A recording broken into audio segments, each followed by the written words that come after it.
আপনারা দেখছেন একুশে টেলিভিশন। বরিশালে ঘটনায় অ্যাডমিনিস্ট্রেটিভ সার্ভিসের বক্তব্যের সাথে সব কর্মকর্তা একমত নন, জানালেন মন্ত্রিপরিষদ সচিব।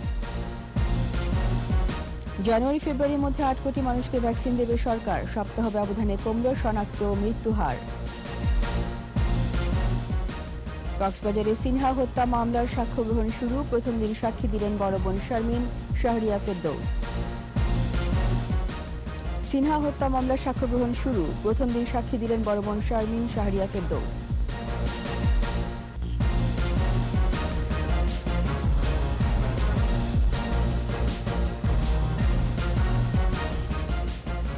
শুনছিলেন ফার্স্ট সিকিউরিটি ইসলামী ব্যাংক লিমিটেড সংবাদ শিরোনাম। আমন্ত্রণ রাতের 21 সংবাদের সাথে আছি রীতা চৌধুরী। দর্শক, 21 টেলিভিশনের সংবাদ একই সাথে সরাসরি দেখতে পাবেন আমাদের ফেসবুক পেজ www.facebook.com/2124 অনলাইনে। করোনা টিকায় 2 ডোজের মধ্যে সময়ের ব্যবধান আরও কমিয়ে আনা যায় কিনা তা খতিয়ে দেখার নির্দেশ দিয়েছেন প্রধানমন্ত্রী শেখ হাসিনা। মন্ত্রিসভার বৈঠক শেষে প্রধানমন্ত্রীর এই নির্দেশনার কথা জানান মন্ত্রিপরিষদ সচিব খন্দকার আনোয়ারুল ইসলাম। বৈঠকে 18 অক্টোবর শেখ রাসেল দিবস পালনের সিদ্ধান্ত হয়। এদিকে প্রশ্নের উত্তরে বরিশালের ঘটনায় অ্যাডমিনিস্ট্রেটিভ সার্ভিসের বক্তব্যের সাথে সব সচিব একমত নন বলে জানান মন্ত্রিপরিষদ সচিব। বিস্তারিত সাইদুল ইসলামের রিপোর্টে। প্রধানমন্ত্রী শেখ হাসিনার সভাপতিত্বে মন্ত্রিসভার বৈঠক। গণভবন থেকে ভার্চুয়ালি যোগ দেন প্রধানমন্ত্রী। বৈঠকে বাংলাদেশ সুপ্রিম কোর্টের বিচারকদের বেতন সুবিধাদি আইন ও ভ্রমণ ভাতা আইন, Bangladesh legal practitioners and bar council সংশোধন আইনের খসড়ার নীতিগত অনুমোদন দেওয়া হয়। এছাড়া 18 অক্টোবর শেখ রাসেল দিবস পালন এবং দিবসটিকে খ শ্রেণী থেকে ক শ্রেণীভুক্ত করার সিদ্ধান্ত নেয় মন্ত্রিসভা। শিশুদের মধ্যে একটা বড় ইম্প্যাক্ট ক্রিয়েট করার জন্য এটাকে যদি ক শ্রেণীভুক্ত করা হয় তাহলে বেটার হবে, তাহলে এটা সারা দেশের শিশুদের কাছে একটা আলাদা আবেদন সৃষ্টি করবে। সভা শেষে সাংবাদিক সম্মেলনে বিস্তারিত জানান মন্ত্রিপরিষদ সচিব। জানান, করোনা টিকার প্রথম ডোজ থেকে দ্বিতীয় ডোজের মধ্যবর্তী সময় কিভাবে কমানো যায় সেজন্য প্রধানমন্ত্রী সংশ্লিষ্ট কমিটিকে খতিয়ে দেখার নির্দেশ দিয়েছেন। আমরা যে 2 মাস পরে যে 2টা ডোজ দিচ্ছি সেটাও অনেক দেশে দেখা যাচ্ছে আরও কম সময়ে সেকেন্ড ডোজ দিচ্ছে, সেই বিষয়টাও বিবেচনা করার জন্য HPM বিশেষ ইনস্ট্রাকশন দিয়ে দিচ্ছে। মাননীয় প্রধানমন্ত্রী ইনস্ট্রাকশন দিয়েছে শুধু শ্রমিক না, তাদের ফ্যামিলি সুদ্ধা তারাও যেন ফোরানার হিসেবে ট্রিটেড হয়। প্রশ্নের উত্তরে সচিব জানান, বরিশালের ঘটনায় বাংলাদেশ অ্যাডমিনিস্ট্রেটিভ সার্ভিসের বিবৃতির ভাষা যথাযথ হয়নি। আমি যখন কথা বলছি সব সচিবরা যারা ছিলেন বা অন্যান্য কর্মকর্তারা তারা সবাই এই বিবৃতির সাথে দ্বিমত পোষণ করছে যে এই জাতীয় ল্যাঙ্গুয়েজ আসলে এটা ভুলেছে। শিক্ষা প্রতিষ্ঠান দ্রুত সময়ের মধ্যে খোলার বিষয়েও বৈঠকে আলোচনা হয়েছে বলে জানান সচিব। শিক্ষা মন্ত্রণালয়ে আজকেও কথা হয়েছে। তারা সাইদুল ইসলাম, 21 টেলিভিশন, ঢাকা। টিকার সরবরাহ ও মজুদ থাকার সাপেক্ষে টিকাদান কর্মসূচি পরিধি নির্ধারিত হবে। স্বাস্থ্যমন্ত্রী জাহিদ মালেক এখন থেকে নিবন্ধন ছাড়া টিকা দেওয়া হবে না বলেছেন। তবে জানুয়ারি ফেব্রুয়ারির মধ্যে 8 কোটি মানুষকে টিকার আওতায় আনা হবে। এদিকে 24 ঘণ্টায় করোনায় মারা গেছে আরও 117 জন। পরীক্ষার বিপরীতে দৈনিক সংক্রমণ হার কমে দাঁড়িয়েছে 15.54%। আর শনাক্ত 5,717। সপ্তাহ ব্যবধানে সংক্রমণ ও মৃত্যু 2 কমেছে। রিপোর্টে আরও জানাচ্ছেন মোহাম্মদ নুরনবী। পরীক্ষার বিপরীতে দৈনিক সংক্রমণ হার কমছে, বাড়ছে সুস্থতার হার। স্বাস্থ্য অধিদপ্তর বলছে 24 ঘণ্টায় 117 জন সহ মোট মৃত্যু 25,717। 733টি ল্যাবে 37,317 নমুনা পরীক্ষায় শনাক্ত 5,717, মোট শনাক্ত 14,67,715। পরীক্ষার বিপরীতে দৈনিক সংক্রমণ হার কমে দাঁড়িয়েছে 15.54%, মৃত্যুর হার 1.73 ও সুস্থতার হার 93.54%। এদিকে অক্সফোর্ড অ্যাস্ট্রাজেনেকা টিকার দ্বিতীয় ডোজের অপেক্ষাকৃতদের SMS না পেলেও কেন্দ্রে এসে টিকা দেওয়া হবে বলে জানিয়েছে স্বাস্থ্য অধিদপ্তর। সচিবালয়ে স্বাস্থ্যমন্ত্রী জানিয়েছেন, সরকারের হাতে পর্যাপ্ত টিকা না থাকায় গণটিকা কার্যক্রম হচ্ছে না। টিকা প্রাপ্তির সাপেক্ষে স্টকে ভিত্তিতে আমরা নিবন্ধন করতে দিব এবং টিকার কর্মসূচি গ্রহণ করব। টিকা হাতে নাই আর বড় বড় কর্মসূচি নিব, সেটা কিন্তু আগামীতে হবে না। প্রথম ডোজ গ্রহণের 15 থেকে 20 দিনের মধ্যে দ্বিতীয় ডোজ দেওয়ার পরিকল্পনা বিবেচনায় আছে সরকারের। এজন্য বিশেষজ্ঞ মতামত চাওয়া হয়েছে বলেও জানান স্বাস্থ্যমন্ত্রী। কমিয়ে আনা যায় কিনা, অন্যান্য দেশে এটা 15 দিনের মধ্যে দিচ্ছে অন্যান্য দেশে, সেই দেশের রেফারেন্সগুলো টেনে আলোচনা হয়েছে। এখন আমরা আমাদের যারা টেকনিক্যাল কমিটি আছে WHO এর সাথে আলাপ করে আমরা সেই সিদ্ধান্তটা নিব। শহরে যথেষ্ট অগ্রগতি হয়েছে, এবার গ্রামে টিকা পাওয়ার সুযোগ বাড়ানো হচ্ছে। তবে যতটুকু টিকা আছে ঠিক সেই পরিমাণ মানুষ নিবন্ধনের সুযোগ পাবে বলেও জানান মন্ত্রী। মোহাম্মদ নুরুন নবী, 21 টেলিভিশন, ঢাকা। বাবা মা কারো কাছেই নয়, ভিকটিম সাপোর্ট সেন্টারে থাকবে জাপানি 2 শিশুকন্যা। সকালে মা এবং বিকালে বাবা তাদের সঙ্গে সময় কাটাতে পারবেন। আপাতত 31শে আগস্ট পর্যন্ত এভাবেই চলবে।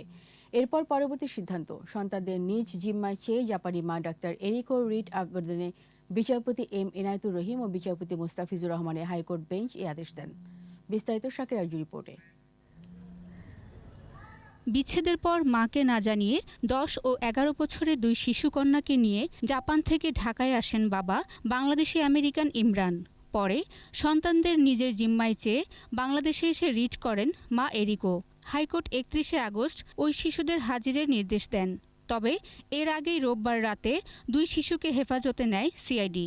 সিআইডির ইন্টারভেনশনটা ওয়াজ প্রিথট, যাতে ওনারা জাপানিজ অ্যাম্বাসিতে নিয়ে যেতে পারেন, এটা আমার মনে হয়েছে।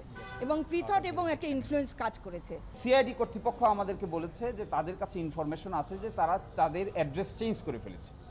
সাধারণ যে অ্যাড্রেসটা ছিল এই অ্যাড্রেসে তারা নাই। এই জন্য তারা চিন্তা করেছে 31 তারিখ তারা যদি কোর্টে প্রডিউস করতে না পারেন আর তারা জুরিসডিকশন ত্যাগ করে চলে যান, তাহলে এটি আইন শৃঙ্খলা বাহিনীর জন্য একটি দুর্ভাগ্যজনক হবে। শুনানিতে শিশুদের বাবা এবং মায়ের আইনজীবী দুজনই তাদের আইনজীবী সনদ কোর্টের জিম্মায় রেখে শিশুদের যার যার জিম্মায় রাখার আবেদন করেন।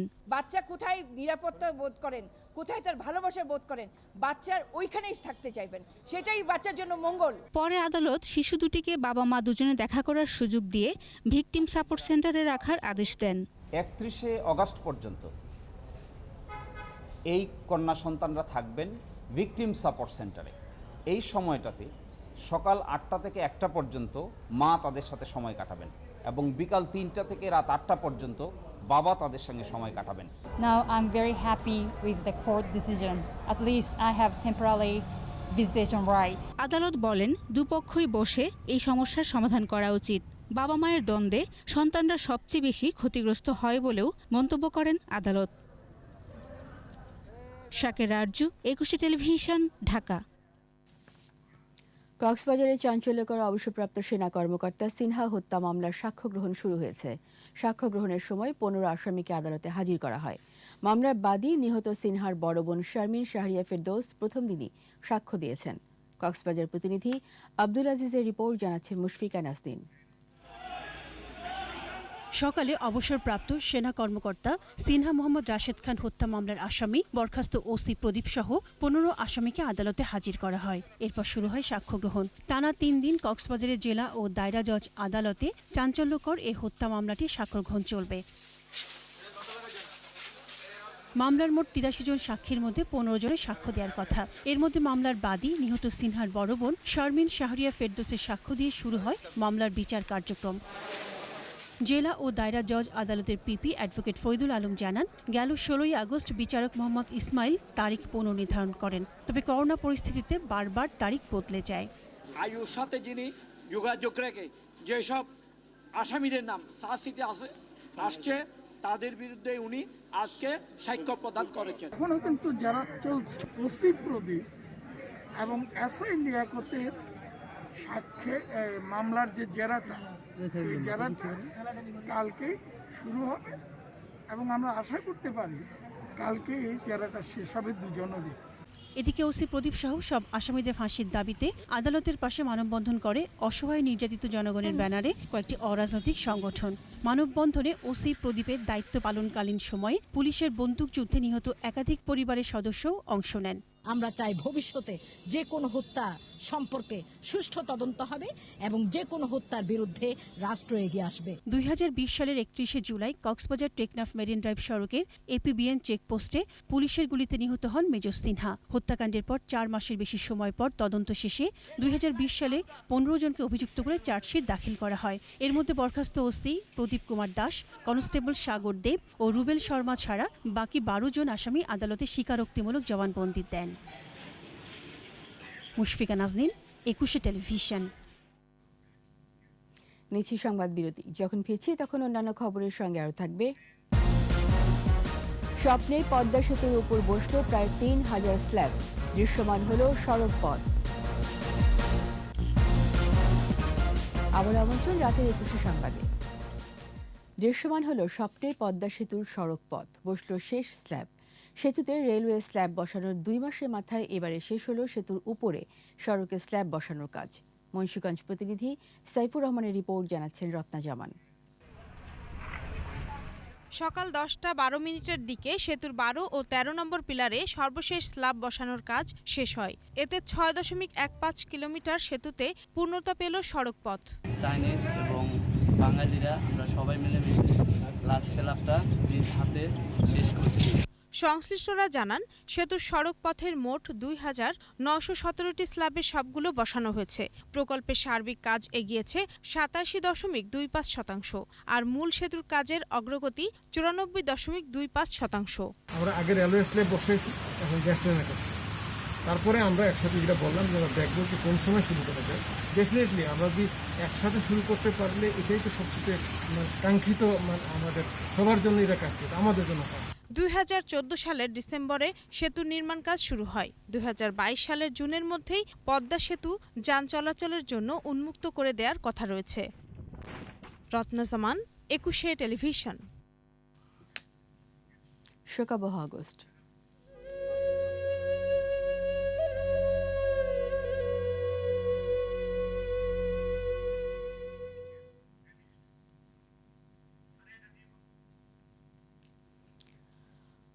বঙ্গবন্ধু শেখ মুজিবুর রহমান শুধু বাঙালি জাতির মুক্তিদূত নন, বিশ্বমঞ্চে শোষিত নিপীড়িত মানুষের বলিষ্ঠ কণ্ঠস্বর। নেতৃত্বে কারো কাছে তিনি হিমালয়ের সমান, ব্যক্তিত্বে আকাশ ছোঁয়া উচ্চতা। অন্যায়ের বিরুদ্ধে আপোষহীন সাহসী বজ্রকণ্ঠের অবিসংবাদিত এই নেতাকে জর্জ ওয়াশিংটন, মহাত্মা গান্ধীর চেয়েও উঁচু আসনে স্থান দিয়েছেন কেউ কেউ। তার মৃত্যুতে সৃষ্ট শূন্যস্থান বিশ্ব নেতাদের অনেকের কাছে ছিল অপূরণীয়। আরও জানাচ্ছেন দুলি মল্লিক।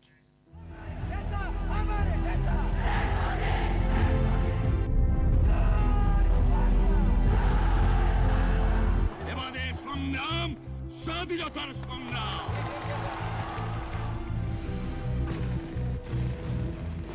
এক নেতা এক দেশ, বঙ্গবন্ধুর বাংলাদেশ।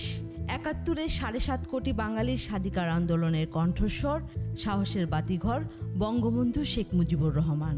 আমি প্রধানমন্ত্রিত্ব চাই না, আমরা দেশের মানুষের অধিকার চাই। ব্রিটিশ ঔপনিবেশিক আমলে জন্ম বঙ্গবন্ধুর। কিশোর বয়স থেকেই মানবতার জন্য কেঁদে উঠত তার হৃদয়। এরপর বেড়ে ওঠার সাথে সংগ্রামের দীর্ঘ পথে মুজিব ভাই থেকে বঙ্গবন্ধু, বঙ্গবন্ধু থেকে হাজার বছরের শ্রেষ্ঠ বাঙালি, খুব অল্প সময়ে হয়ে ওঠেন বিশ্বনেতা, বিশ্ববন্ধু। জাতিসংঘ সহ বিশ্বের বড় বড় সভায় দ্বিধাহীন কণ্ঠে দৃঢ়চেতা বঙ্গবন্ধু সোচ্চার ছিলেন নিপীড়িত মেহনতি মানুষের জন্য। মুষ্টিমেয় মানুষ যে অভূতপূর্ব বৈষয়িক সমৃদ্ধি ও সুখ সুবিধা ভোগ করছে, তার তুলনা ইতিহাসে বিরল। কিউবার বিপ্লবী নেতা ফিদেল কাস্ট্রো বলেছিলেন, শেখ মুজিবকে দেখলেই হিমালয় দেখা হয়ে যায়। ৭৫-এ 15 আগস্ট অসাম্প্রদায়িক চেতনা, সাম্যের নীতিতে বিশ্বাসী বঙ্গবন্ধুকে হত্যা শোকাহত করে বিশ্বকে। সমসাময়িক নেতা ভারতের ইন্দিরা গান্ধী, কিউবার Castro, British MP James Lemond বলেছিলেন, মহান এক নেতাকে হারালো বিশ্ব। ব্রিটিশ মানবাধিকার আন্দোলনের নেতা লর্ড ফেনার ব্রোকওয়ে বঙ্গবন্ধু হত্যাকে মানব হত্যার চেয়েও বড় অপরাধ হিসেবে উল্লেখ করেন। ক্যারিসমেটিক লিডার বঙ্গবন্ধু, যার বজ্রকণ্ঠের সংগ্রাম, শান্তি আর মানবতার বার্তা মন্ত্রমুগ্ধ করত বিশ্বকে। অসাম্প্রদায়িক শোষণমুক্ত বিশ্ব করার স্বপ্ন দেখা বঙ্গবন্ধু তাই যুগ যুগ ধরে প্রজন্মের কাছে মৃত্যুহীন এক মহাজীবন। গতকাল আমাকে বলেছে আমি যেন কবিতায় শেখ মুজিবের কথা বলি, আমি তার কথা বলতে এসেছি। দুলি মল্লিক, একুশে টেলিভিশন। লিচি সংবাদ বিরতি। যখন ফিরছি তখন অন্যান্য খবরের সঙ্গে আরও থাকবে মার্কিন সেনা না সরলে করুণ পরিণতির হুঙ্কার তালেবানের, কাবুল বিমানবন্দরে ফের গোলাগুলি। আবার আমন্ত্রণ রাতের 21 সংবাদে। এবার প্রবাসের খবর।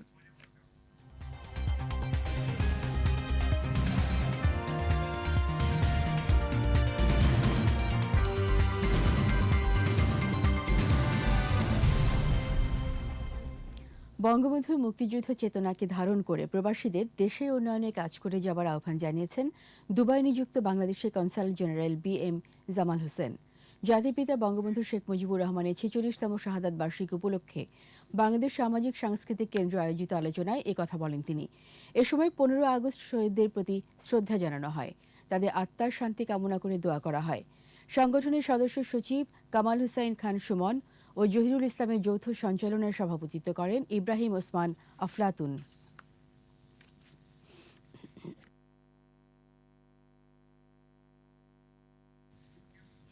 প্রধানমন্ত্রী শেখ হাসিনার নেতৃত্বে বাংলাদেশে এখন বিনিয়োগের সবচেয়ে ভালো পরিবেশ বিরাজ করছে বলে জানিয়েছেন নিউ ইয়র্কে বাংলাদেশ চেম্বার অব কমার্সের নেতারা। এক সেমিনারে তারা বলেন, বিমানবন্দর থেকে শুরু করে দেশের অফিস আদালত আরও প্রবাসী বান্ধব করার উপর জোর দেন। প্রধান অতিথি প্রধানমন্ত্রীর অর্থ উপদেষ্টা ডক্টর বশিউর রহমান বিদেশি বিনিয়োগ বাড়াতে সরকারি বিভিন্ন উদ্যোগের কথা তুলে ধরেন। এ সময় centre for NRB chairperson Shakil Chowdhury সহ বাংলাদেশ দূতাবাসের কর্মকর্তারা উপস্থিত ছিলেন।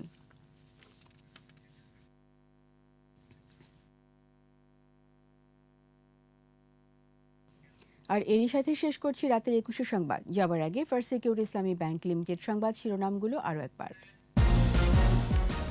বরিশালের ঘটনায় অ্যাডমিনিস্ট্রেটিভ সার্ভিসের বক্তব্যের সাথে সব কর্মকর্তা একমত নন, জানালেন মন্ত্রী পরিষদ সচিব। জানুয়ারি-ফেব্রুয়ারির মধ্যে 8 কোটি মানুষকে ভ্যাকসিন দেবে সরকার, সপ্তাহ ব্যবধানে কমল শনাক্ত ও মৃত্যুহার। ভিকটিম সাপোর্ট সেন্টারে থাকবে জাপানি 2 শিশু, মা বাবা দুজনেই দেখা করতে পারবে 31 আগস্ট সিদ্ধান্ত। সিনহা হত্যা মামলার সাক্ষ্য গ্রহণ শুরু, প্রথম দিন সাক্ষী দিলেন বড় বোন শারমিন শাহরিয়া ফেরদৌস।